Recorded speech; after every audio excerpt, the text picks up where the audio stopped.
ఓం నమ శివాయ శ్రీమాత్రే నమ. మిత్రులకి శ్రేయోభిలాషులకి అలాగే నన్ను ఇంతగా ఆదరిస్తున్న యూట్యూబ్ ప్రేక్షకులందరికీ కూడా పేరు పేరు ధన్యవాదాలు. మిత్రులారా, మీ అందరికీ కూడా పరాదేవత ఎల్లవేళలా మీతో ఉండి మీ మనోవాంఛ నెరవేర్చాలని మనస్ఫూర్తిగా కోరుకుంటున్నాను. ఈరోజు మనం ఒక అద్భుతమైన ఉపాయం తెలుసుకుందాం. ఈ ఉపాయానికి 2 నిమ్మకాయలు కావాలి, పచ్చకర్పూరం కావాలి, పసుపు కావాలి. అసలు ఈ ఉపాయం చేయడం వల్ల కలిగే లాభం ఏంటో మీకు ముందే తెలియజేస్తాను. మనం పూర్వజన్మల్లో చేసిన కొన్ని తప్పుల వల్ల, శాపాల వల్ల మనకి అదృష్టం కలిసి రాదు. మన చేతిలో ధనం నిలబడదు, ధన సంపాదన స్థిరంగా ఉండదు. ఎప్పుడు ఏదో ఒక ఇబ్బంది పడుతూనే ఉంటాం. కానీ ఇప్పుడు మనం పూజలు, వ్రతాలు, నోములు ఎన్ని చేసినప్పటికీ కూడా అనుకున్నంత ఫలితం రాదు. ఇలాంటి సందర్భాల్లో అసలు ఎందుకు జరుగుతుంది, దాని నుంచి కూడా మనం తప్పించుకోగలమా, దాని నుంచి కూడా బయటపడగలమా అని చాలామంది మిత్రులు అడుగుతూ ఉన్నారు. నేను ఈ ఉపాయాన్ని మీకు చెప్పడానికి గల బలమైన కారణం, నా శ్రేయోభిలాషి, నా మిత్రుడు, ఆధ్యాత్మికంగా నాకు బాగా దగ్గరగా ఉన్న వ్యక్తి, 30 సంవత్సరాల నుంచి ఆయన తాంత్రిక గ్రంథాల్లో, తాళపత్ర గ్రంథాల్లో ఉన్న ఒక విషయాన్ని నాకు షేర్ చేయడం జరిగింది. ఆ విషయాన్ని మీకు నేను ఈరోజు తెలియజేస్తాను. అద్భుతమైన మన జీవితాన్ని మార్చుకోగలిగే ఒక తేలికైన ఉపాయం. ఇలాంటి ఉపాయాలు చాలా తాంత్రిక గ్రంథాల్లో కానీ, మన దగ్గర ఉన్న పుస్తకాల్లో కానీ అందుబాటులో లేవు. కొన్ని తాళపత్ర గ్రంథాల్లోనూ, పురాతనమైన ప్రతుల్లో మాత్రమే అందుబాటులో ఉన్నాయి. జ్యోతిష్ శాస్త్రంలోనూ, తంత్రశాస్త్రంలోనూ, మన పురాణాల్లో కూడా అంతర్లీనంగా చాలా చిన్న చిన్న ఉపాయాలు ఉన్నాయి. మీకు వీలైతే పురాణాలు చదవండి, అద్భుతమైన జ్ఞానం వస్తుంది, మన సైన్స్ ఏంటో అర్థమవుతుంది. ఈ ఉపాయం చేయడం వల్ల మనలో ఉండే కొన్ని అద్భుతాలు జరిగే అవకాశం ఉంటుంది. అవి ఎలా జరుగుతాయి, ఏ విధంగా జరుగుతాయి, ఎలా చేయాలో మీకు పాయింట్ టు పాయింట్ చెప్తాను. స్కిప్ చేయకుండా చూడ ప్రయత్నం చేయండి. మీకు ఈ వీడియో కొంచెం లెంతీగానే ఉండవచ్చు, బోరుగాను సోదిగా అనిపించేవారు పొరపాటును చూడమాకండి. ఫలితాలు రాకపోగా మానసికంగా ఇబ్బందిని ఎదుర్కోవాల్సిన పరిస్థితి ఏర్పడుతుంది. ఎందుకంటే ఇది ప్రాకృతికమైన అంశం కాబట్టి చెప్పడం నా బాధ్యత, అందుకే ముందు చెప్తున్నాను. ఎవరైనా సరే, ఇది ఆడవారైనా మగవారైనా చేయవచ్చు. మీకు ఈ ఉపాయం నచ్చినట్లయితే లైక్ చేయండి, నా ఛానల్ సబ్స్క్రైబ్ చేసుకోండి, అలాగే షేర్ చేయండి, 10 మంది మిత్రులకి షేర్ చేయండి, పక్కనే ఉన్న గంట సింబల్ని యాక్టివేట్ చేసుకోండి. ఎందుకంటే ఇవి అంత ఈజీగా దొరికే ఉపాయాలు కాదు. వీటిని శ్రద్ధతో చేయాలి, అలాగే నమ్మకంతో చేయాలి. అలా నమ్మకం కానీ శ్రద్ధ కానీ మనకు లేకపోతే ఫలితాలు రావు. మన శ్రద్ధతో నమ్మకంతో చేసినప్పుడు అద్భుతమైన ఫలితాలు వస్తాయి. ఈ ఉపాయం ధనలాభం కలగడానికి, ధనం స్థిరంగా ఉండడానికి, ఎన్ని పూజలు వ్రతాలు చేసినా ఫలితాలు అనుకున్నంత రానప్పుడు ఈ ఉపాయాన్ని చేయండి. మన శరీరంలో అనేక చక్రాలు ఉంటాయి. మనం షట్చక్రాలను చూస్తూ ఉంటాం, శ్వాస మీద ధ్యాస, ఇలాంటివన్నీ వింటూ ఉంటాం. అలా కాకుండా మన శరీరంలో ఇంకా 114 చక్రాలు ఉన్నాయి. ఇంకా చక్రాలు చాలా ఉన్నాయి. ఈ 114 చక్రాల్లో మన అరిచేతుల్లో కూడా కొన్ని చక్రాలు ఉంటాయి. మన చేతులతో ఏ పని చేసినా కలిసి రాకపోవడానికి బలమైన కారణం మనలో ఉండే దైవశక్తి, మనలో ఉన్న మానసిక శక్తిని ప్రేరణ కలిగించే కొన్ని సందర్భాలు, ఆ శక్తిని అడ్డుకునే కొన్ని దుష్ట శక్తులు కావచ్చు, నెగిటివ్ ఎనర్జీ కావచ్చు, పూర్వకర్మలు కావచ్చు, అలాగే తెలిసి కానీ అంతకుముందు జన్మలో చేసిన పాపాల వల్ల కానీ కొన్ని సందర్భాల్లో మనకి ధనం రాదు. మన పెద్దలు చెప్తూ ఉంటారు, పూర్వజన్మలో ఉన్న పుణ్యఫలమే ఈ జన్మలో మనకి ధనంగా వస్తుంది అని. ఆ వచ్చే ధనాన్ని కూడా అడ్డుకునే కొన్ని శక్తుల నుంచి ఈ ఉపాయం చేయడం వల్ల బయటపడతాం. చాలా తేలికైన ఉపాయం, అద్భుతమైన ఉపాయం. మన చేతుల్లో ధనచక్రం ఉంటుంది. అంటే చూపిస్తా నేను. ఇది చెయ్యి అనుకోండి, ఎడమ చెయ్యి కావచ్చు, కుడి చెయ్యి కావచ్చు. మనకి ఇవన్నీ స్థానాలు. ఈ చూపుడు వేల కింద ఉన్న స్థానం గురుస్థానం అంటాం. అలాగే మధ్య వేలి కింద ఉన్న స్థానాన్ని శనిస్థానం అంటాం. ఈ ఉంగరపు వేలి కింద ఉన్నదాన్ని రవిస్థానం అంటాం. చిటికిన వేల ఉన్నదాన్ని బుధస్థానం అంటాం. ఈ మధ్య భాగంలో ఈ చివరి నుంచి చివరికి ఉన్నదాన్ని కుజస్థానం అంటాం. కుజస్థానం 1, కుజస్థానం 2. అలాగే ఏదైతే బొటన వేలు ఉందో ఇది శుక్రస్థానం అంటాం. అలాగే ఈ కార్నర్లో ఉన్నదాన్ని బుధుడికిను కుజుడికి కింద ఉన్నదాన్ని చంద్రస్థానం అంటాం. మన చేతుల్లో ఆయుష్ రేఖ ఉంటుంది, శరీరరేఖ ఉంటుంది, ఇది హృదయరేఖ అంటాం. అలాగే మధ్యలో నిలువున గీత ఉంటే దాన్ని ధనరేఖ అంటాం, దాన్ని భాగ్యరేఖ అంటాం. మన అరిచేతిలో భాగ్యరేఖ ఉన్నప్పటికీ కూడా అదృష్టం కలిసి రానప్పుడు ఈ ఉపాయాన్ని చేయవచ్చు. ఈ ఉపాయం చేస్తున్నప్పుడు మీరు గుర్తుంచుకోవాల్సింది ఏంటంటే, మన అదృష్టాన్ని మనం తెచ్చుకోవడానికి, ఆ ద్వారాన్ని ఓపెన్ చేయడానికి మనం ఈ ఉపాయం చేస్తున్నాం. అది గుర్తుంచుకొని చేయాలి. ధనచక్రం మామూలుగా మన చేతిలో ఉంటుంది. ఈ ధనచక్రం ఎప్పుడైతే ఓపెన్ అవుతుందో అప్పుడు మనకి ధనం అనేది వస్తుంది. ధన సంబంధిత విషయాలు ఏ ప్రయత్నం చేసినా మనకు అప్పుడు ధన రాబడి పెరుగుతుంది. అలాగే డబ్బు సంపాదించడం కోసం చాలా కష్టపడుతున్నాం, వ్యాపారం చేస్తున్నాం, వ్యాపారంలో ఇబ్బందులు వస్తున్నాయి, ఉద్యోగం చేస్తున్నాం, ఉద్యోగంలో సరైన ఎదుగుదల లేదు, స్థిరత్వం లేదు, ఖర్చులు మా ఆధీనంలో లేవు, మా చేతులతో ఖర్చు పెడితే అసలు ఎంత ఖర్చు పెడుతున్నామో తెలియడం లేదు అనేవారు కూడా ఈ ఉపాయం చేయవచ్చు. ఈ ఉపాయం ఇలాంటి సమస్యలు గ్రామ బాణంలో పనిచేస్తుంది. మన అరిచేతిలో ఈ శుక్రస్థానము, అలాగే బుధస్థానము, గురుస్థానం ఇవి బలంగా ఉన్నప్పుడు ఈ మూడు స్థానాల మధ్యలో మనకి ధనచక్రం ఉంటుంది. అలాగే మానసికంగా మనం బాగుండాలి అన్నప్పుడు చంద్రుడు బలంగా ఉండాలి. చంద్రుడు బలంగా ఉన్నప్పుడు మనకి మనసు ప్రేరణ బాగా కలుగుతుంది. శుక్రుడు, చంద్రుడు, గురువు, బుధుడు, మిగతా గ్రహాలు బాగోకూడదా గురువు గారు అడిగేవారు ఉంటారు. అన్నీ బాగుండాలి, కానీ బలమైన ప్రభావాన్ని చూపించే ఈ స్థానాలు బాగున్నప్పుడు కొన్ని ఇబ్బందులు ఉన్నప్పటికీ కూడా మనం బయటపడతాం. ఈ ఉపాయం చేయడం వల్ల ధనచక్రం ఓపెన్ అవుతుంది, మనలో ధన రాబడి పెరుగుతుంది. 2 నిమ్మకాయలు తీసుకోండి. నిమ్మకాయని ఇలా 4 భాగాలకు కట్ చేయండి, మొత్తం పూర్తిగా కాదు. దానిలో పచ్చకర్పూరాన్ని ఇలా తీసుకోండి, చక్కగా ఇది పౌడర్ చేసుకోండి. పౌడర్ అనేది దాంట్లో వేయండి. ఇదిగోండి, ఇలా పౌడర్ వేయండి. నేను 1 నిమ్మకాయ కట్ చేశాను, 2 నిమ్మకాయలు కట్ చేయలేదు.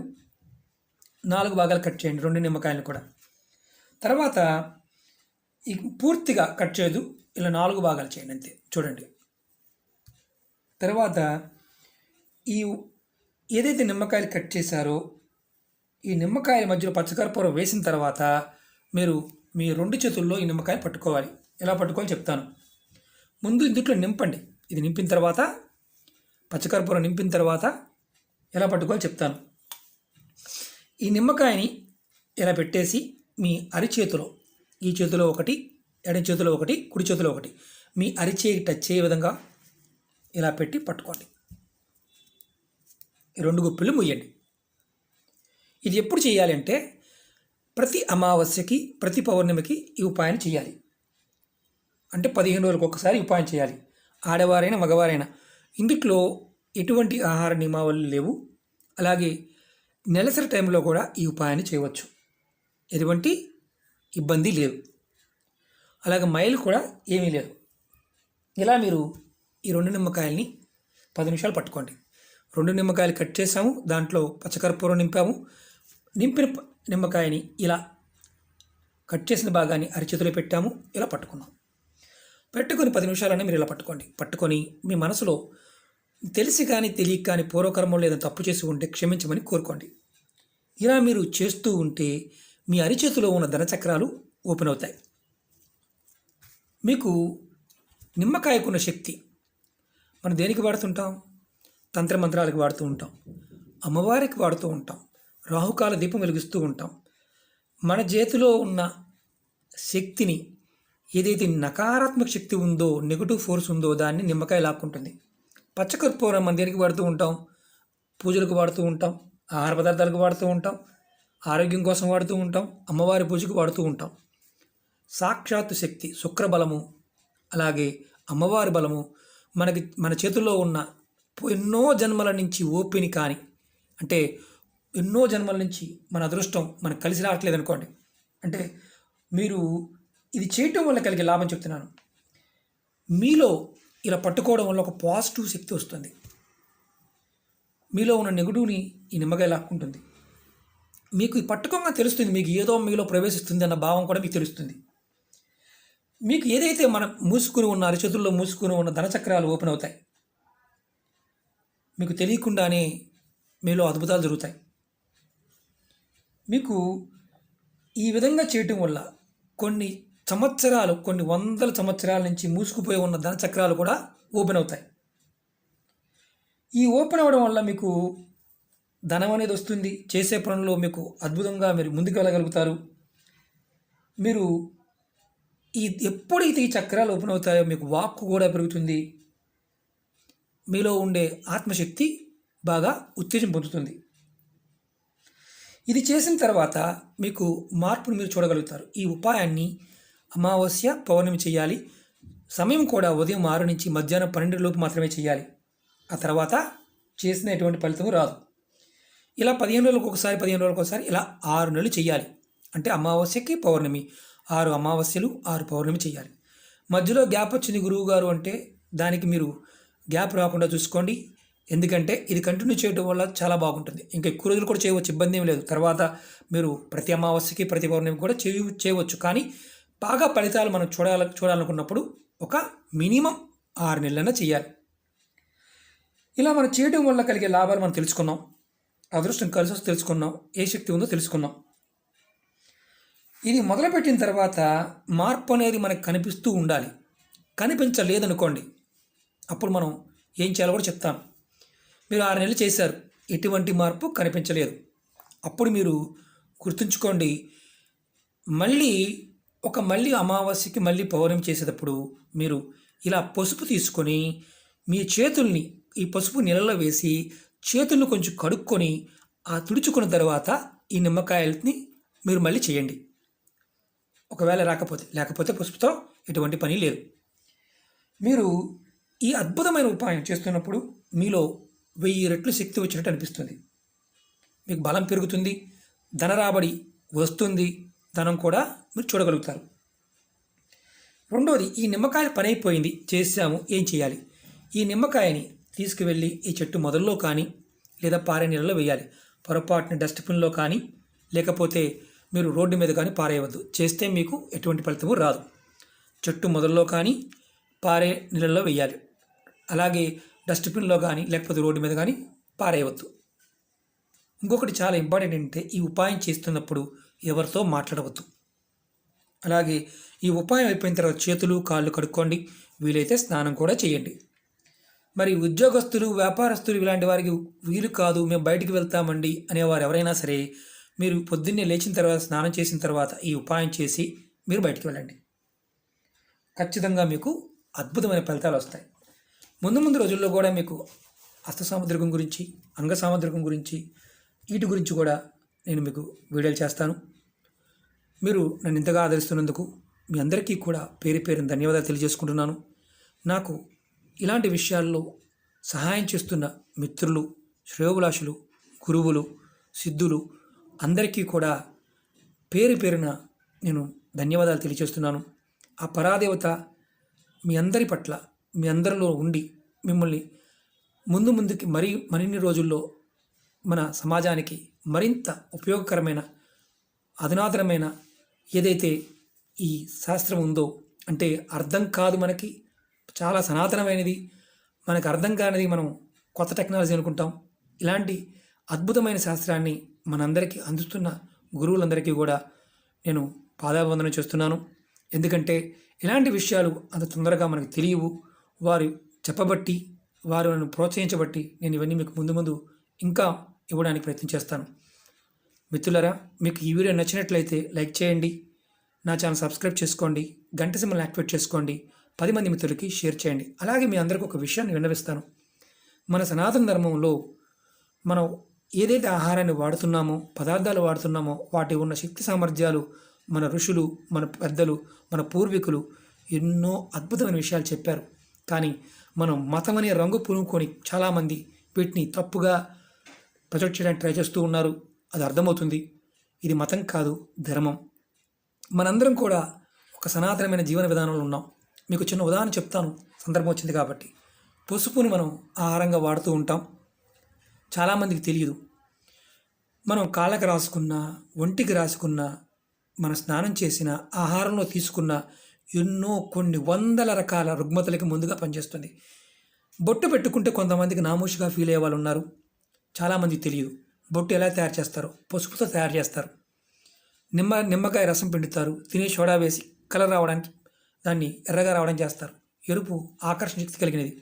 ఇదే పదార్థం ఆజ్ఞాచక్రాన్ని ప్రేరేపిస్తుంది.